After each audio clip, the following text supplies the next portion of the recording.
Hello, everyone. Welcome back to Clarity Development Advisory presenting Digging Deeper, YEG's Urban Development Chat. I'm Dave Onashenko. And I'm Reintroduction. And thanks for joining us again. This is topic or discussion number 2, I should say, for us. So still learning, still figuring things out, but happy to have you guys with us, both live and watching later on. We had a lot of people watched and followed up after, so I would encourage you from the get-go, put comments in the chat. This is supposed to be interactive, and put them in the comments afterwards. Absolutely. And we'll follow up. Yeah, totally. Today I think we had a couple of topics we honed in on, and there's 10 or 12 things that we're thinking about talking about, but we're saying, okay, today we're going to do 2. We did 3 last time, I think, and just we can get a little deeper into it. And should we get started right with topic 1 then? Yeah, but before we start, last week we had a sponsor. We're interested in more sponsors supporting local businesses. If you are interested and you're seeing this and you want your product to be mentioned in here, your company, we're interested in good coffee, microbreweries, absolutely anything. Showcase your product. Happy to talk. So send us a message, hit us up, send us an email. We can talk about that for future episodes. So why don't you kick us off with our first topic here? Absolutely. So topic number 1 today is called 124th Street Streetcar and Rail Ties. So what on earth does that mean? This was originally reported in a news story. I think it was by CTV, was it? Yeah, maybe. They brought it up. And so they're doing streetscape improvements on 124th north of 111th Ave right now. I think all the way up to 118th, right? Yeah. Yeah.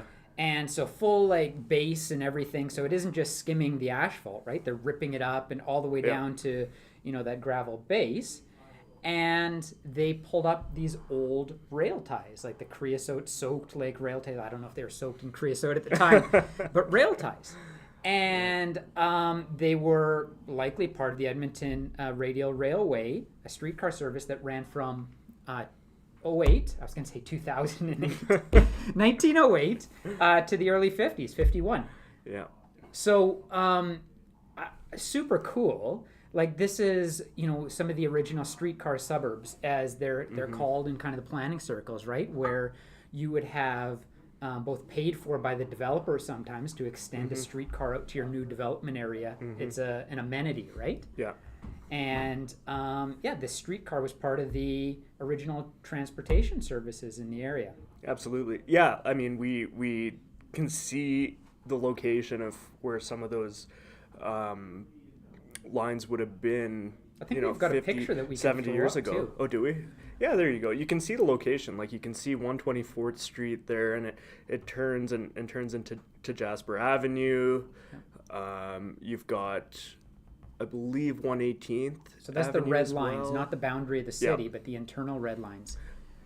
Yeah, up to 118th, kind of going through downtown, maybe Church Street up there too, all along Jasper, and then going down around by the ledge, down over the low level, up and into Strathcona. And I love that map because it says the Twin Cities, Edmonton and Strathcona, so pre-amalgamation. Yeah, absolutely. So, I mean, it's an interesting analysis of urban development in some ways. If you just kind of think about the types of streets that you see surrounding where those lines are, or were, you can see a certain type of development. What do you see? Yeah, absolutely. Surrounding so those? Edmonton, being a fairly young city, there's very little in terms of your street-facing commercial corridors, right? You see White Ave, that's the comparison. People would always say they travel to Europe and be like, "Oh yeah, the street was like White Ave," right? It's because there was such limited amounts of that. But we also see, 124th had those bones, and it's redeveloping now.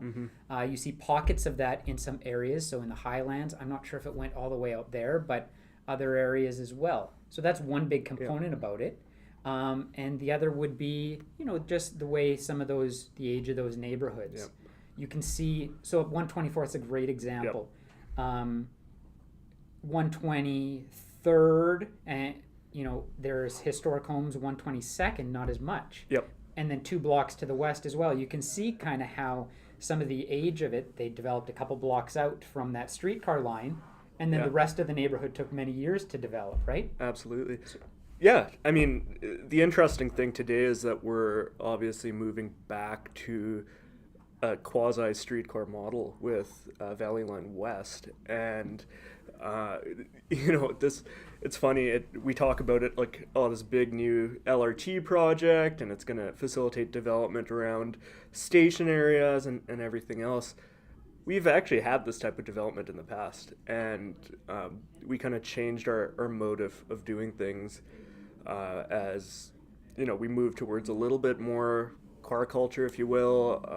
We moved to more of a trolley bus system as opposed to a streetcar system, and then eventually we scrapped the whole thing and said, no, we need another lane for cars, right? And today we're at a place where we're saying maybe we need some of that back.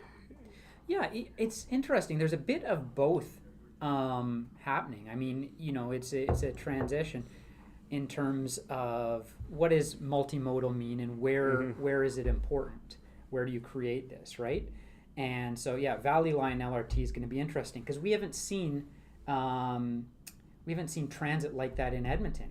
LRT, we think of the high floor system that we currently have. Totally. The low floor system is going to be very different. Hopefully, it's going to have priority at lights, so it's not going to be slow. Like if you've ever ridden the streetcar, say in Portland, for example, it's stopping at every light. Through the downtown core area, it can be very slow. Yeah. But like half an hour plus to get from the far station out to the west end all the way to downtown, which is probably different than your traditional mass transit thinking, where if you're out there, you're getting in by 12 minutes and there's maybe 3 stops across the whole thing. Sure. So it's a bit of a trade-off. And hopefully we see some of that built form around these stations over the next number of years. We're seeing it already in the southeast line, like in Holyrood and Plans and area, and hopefully we see it on the west too. Yeah, well, I wanted to ask you about that. Like, what do we feel? Nobody really knows until it starts to happen. But what do we feel that this type of mass transit, if you will, can do for development around those nodes? Is it different than if you did, we get into complex debates about above grade stations and things like that.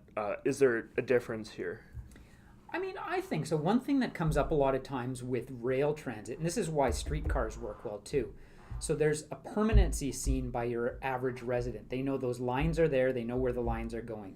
You'll have people who are much more willing to get on a rapid transit with lines than they do a bus. My parents are great examples, right? Grew up in the suburbs, but they'd take in the LRT to come downtown or go to a hockey game or something like that, right? But would never step foot on a bus. So there's something about the permanency of those rails that attracts that. And depending, frequency is another big thing.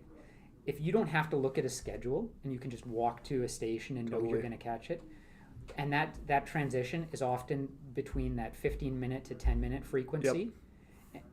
After 15, you're looking. Anything more than that, you're especially looking. So that plays an important factor. Well, especially when you're trying to line up a transfer after that, right? Like you're in a different scenario when you travel to Montreal and get on the subway, and you literally don't have to think about it. You just go down and get on. So station amenities are going to be important too. But I guess where I was going with that is confidence in industry, confidence in the development industry around something like this. Like we've obviously seen a little bit of TOD style development that's already been spurred prior to even the development of the line. So I'm thinking West Block in Glenora, Holyrood Gardens, and things like that are even planning done for the old Bonnie Doon Mall site and other things like that. Rio Can's project down on Jasper Gates as well.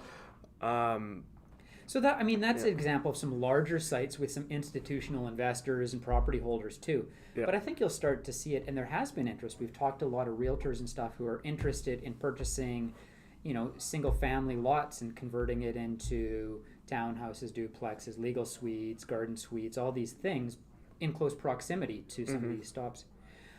So to bring this back to finding these old rail ties, it's interesting. You see the heritage, the history that existed with some of this, the value that people saw in it, and I think you're starting to see that again, not just from your urbanist perspective or urban planners, but also from your investors, your institutional investors, and not everyone has to live in towers. It's that missing middle that gets brought up a lot in the city of Edmonton. That's going to play an important factor, especially in some of these neighborhood stops. Yeah.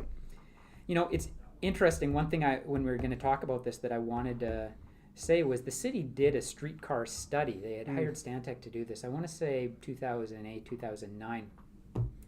And they looked at this in terms of Jasper Ave and opportunity for it.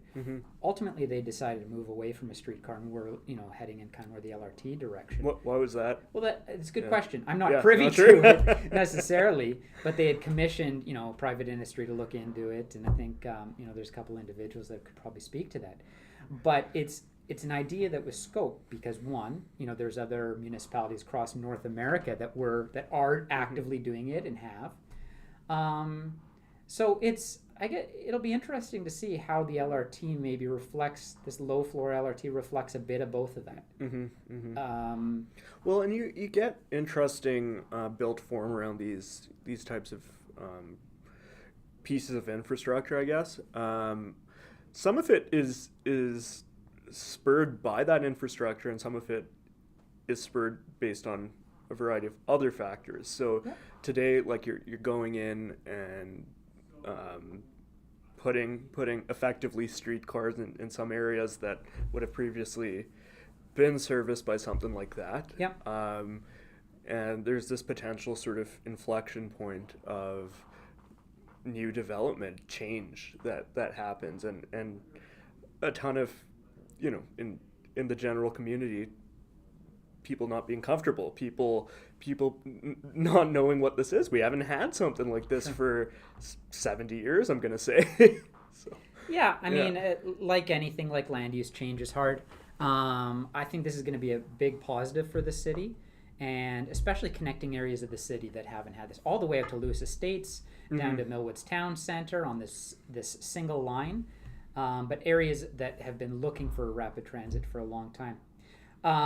So this CTV article talks about some of these, streetcars, some of which exist right now that's being operated on the high-level streetcar line by the Preservation Society that does that. They've got one from Osaka and Toronto and stuff like that too, which is super cool. But hopefully some of these rail ties, I think it may have made mention in the article about taking this and preserving it in some regard. Yeah, finding a way to showcase what was here before and what frankly contributed to what you see. Yeah. And it's interesting. So there's one of the transitional housing sites in Englewood that was just built. That was the streetcar turnaround site. I didn't know that. Yeah, so it used to be a bus turnaround, but if you look at that map that we had up there, that's where it ends, and that's where the streetcar would have turned around. Like on 111th? No, it was like, what is that, 113th, I think? Oh, okay. So it just went north of there and turned around. There was another turnaround that obviously is a park in Westmount and 108th Ave right now. Sure. And that was used by the bus with the overhead lines. Yeah, totally. As well. Which actually lasted for a long time until probably the early 2000s, I'm going to say. Yeah, exactly. Yeah. Very cool. You guys have any feedback, any thoughts on that, about what was found, about the historic streetcars and the way neighborhoods developed, or even better yet, some comments on the Valley Line LRT? That will be heading right near this site, actually. I mean, a little further south on Stony Plain Road, but hit us up in the comments, say something there. Yeah, for sure. Rainan, what's our second topic here? The second topic is one that probably goes a little bit more in depth, I'm going to say. Don't know how much time we have for that today, but it's digging deeper. Digging deeper. Well, we'll do our best. So we wanted to talk about the reintroduction of the Community Revitalization Levy model, the CRL model, and program, which is something that has existed for a little while in the Alberta context, but we might be seeing a little bit more of again, would you think? Yeah, so the province effectively put a pause on this, and we'll explain in a second here, and just made an announcement a couple weeks ago here, 2 weeks ago, about a reintroduction of it. So why don't you explain, Raina, what is a CRL? What does it stand for? What does that mean in layman's terms? I'll try my best. So a CRL, and I'll give a couple examples because that'll be the best way to understand it, is basically a financing model for large-scale development or infrastructure projects that are generally in the interest of a municipality or a province. And it stands for Community Revitalization Levy. Okay. And so effectively what you're saying is that when I go and build a place like Rogers Place, and I'm given that example because there is a CRL for Rogers Place in downtown Edmonton, there could potentially be value added to surrounding properties in the area. Okay. And through that added value, there's obviously additional tax revenue as well, both through standard sort of taxes and education taxes as well from the province. And the concept of the CRL is saying that if this new development or infrastructure project is going to incentivize additional value in the surrounding area, we should be recapturing that value in the long run and using it as a method to sort of long-term finance these projects. Okay. So they're borrowing against it early on. They say, hey, Yeah. if we invest this money now in infrastructure and major projects, whatever, we're going to see a lift in property value between the status quo. And so we're going to take that lift ahead of time, a projected lift, use it to build some of this stuff, so a bit of chicken and egg. Sure. And then over time recapture that money. And there's a time limit on it too, right? Like well, there's always a time limit on it, but it ranges. Like some of them are 20 years, some are 30, some are 40. They could potentially be less as well, depending on the scale and scope of a project like this. I think the Rogers Place one must be 30 years, if I'm not mistaken, 35 years.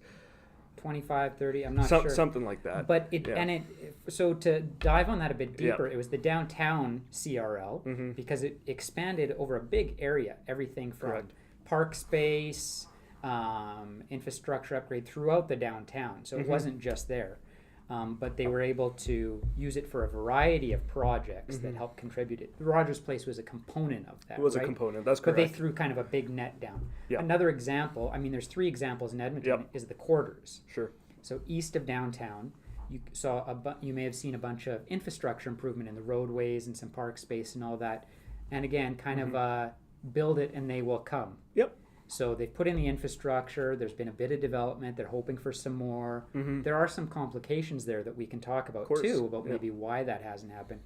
But so there is, I think, 7 in the province. Oh, and these are mechanisms of the province. Yes. Yeah. So there's power given to the city to do it, but it's on the authority of the province. When you're doing this, you're making an application to the province effectively, and it's typically the city making that application to the province. Correct. If I understand. So, and it encapsulates areas. It's not just individual projects. So one reason why there was a pause, the province wanted to see how well this worked and see the benefit of it. And the recapture, has there been the lift in property taxes to effectively pay back this initial loan? Yep. And so there, some example like East Village in Calgary, for example, where it has worked well. Downtown, it's been above and beyond their expectations. But 2 examples that haven't paid the dividends expecting, that being the Quarters and Belvedere. So, I mean, what does that say maybe about the areas that they pick for this too? Like Belvedere is a great example. It isn't a magic bullet that's going to work anywhere, right?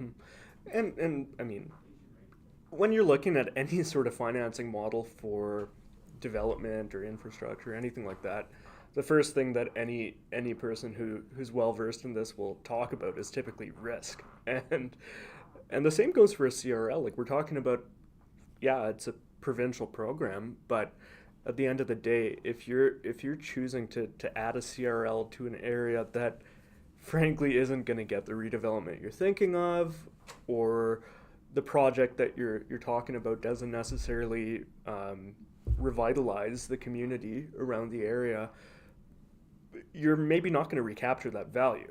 And how is that risk assessed? How does the province say, yes, this is a great place to do this, or no, we're going to be paying taxes to pay this off later because a CRL just didn't work here?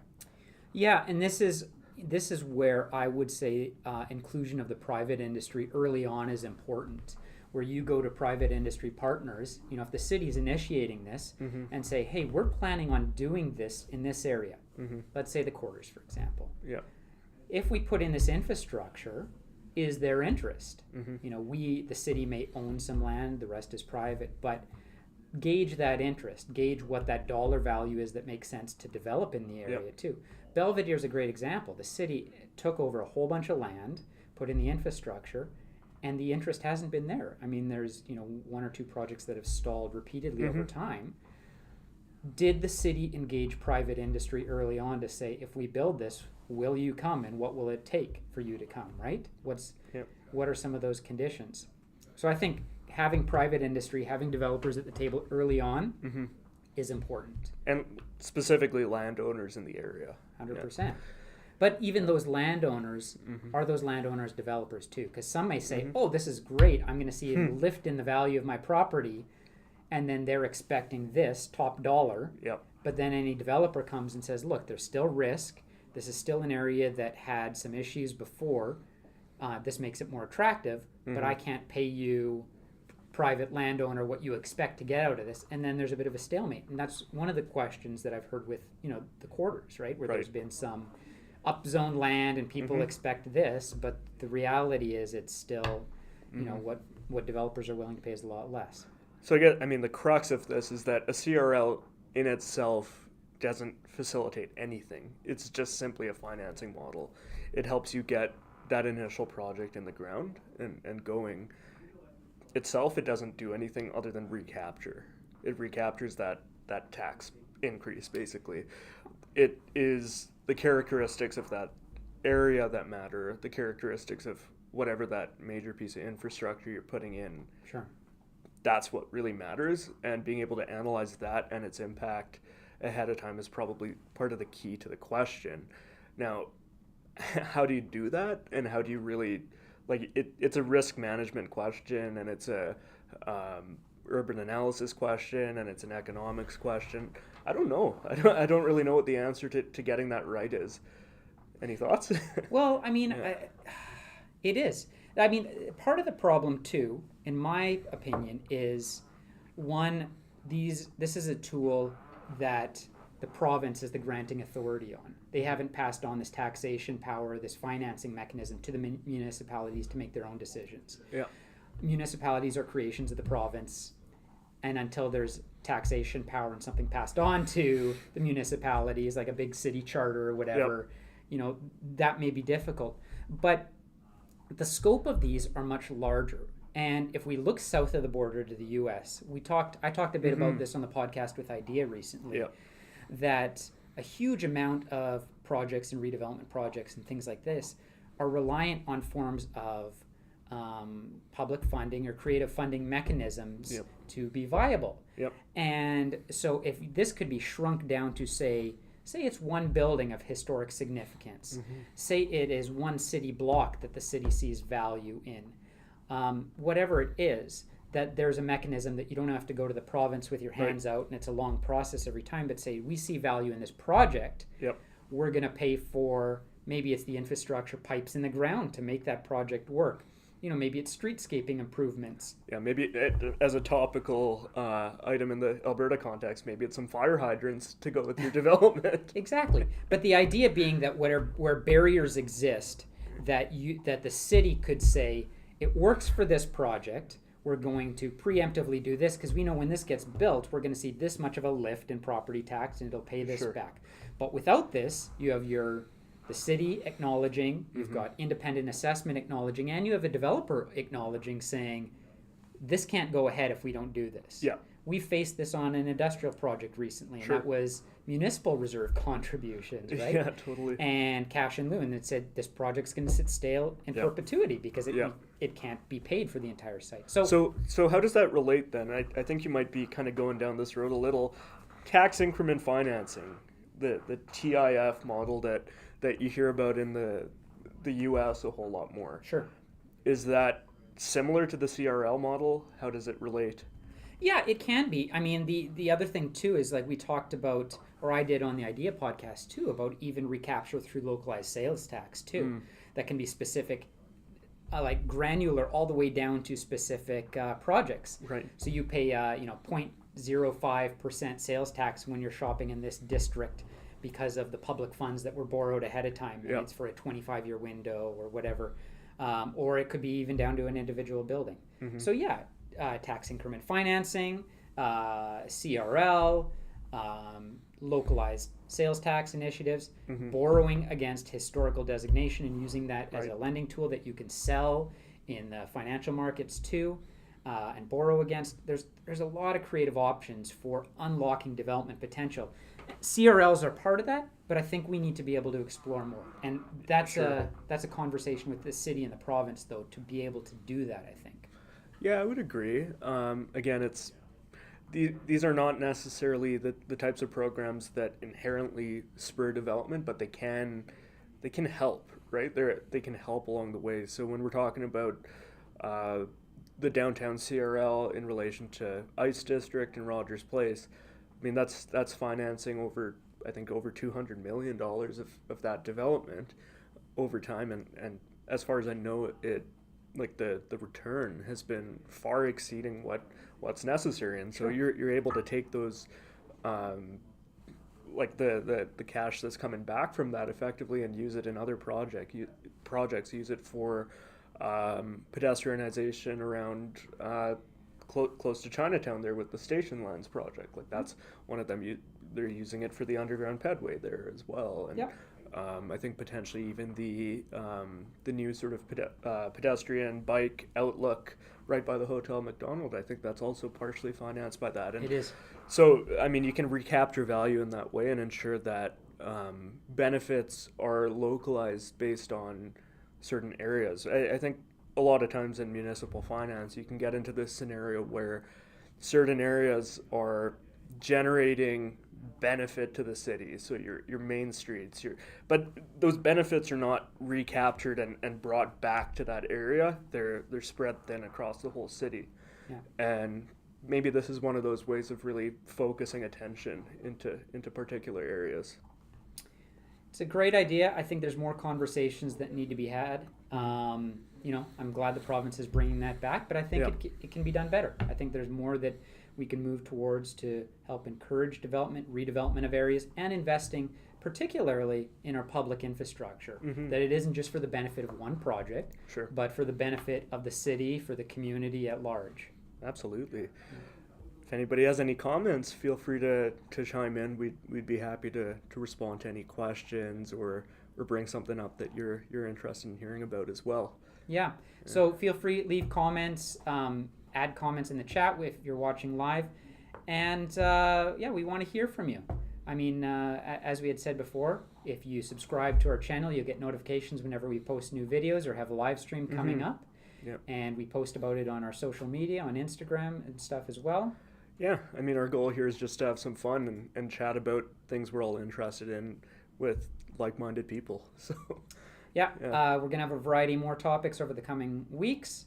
And like I said before, if you want us to showcase your company, some of our favorite local Edmonton companies, maybe we'll reach out to you and see if we can showcase your product on here too, to sponsor what we do, find like-minded individuals who care about urbanism and development in Edmonton. Absolutely. Okay, thank you guys very much. We will see you in a couple weeks again for episode 3.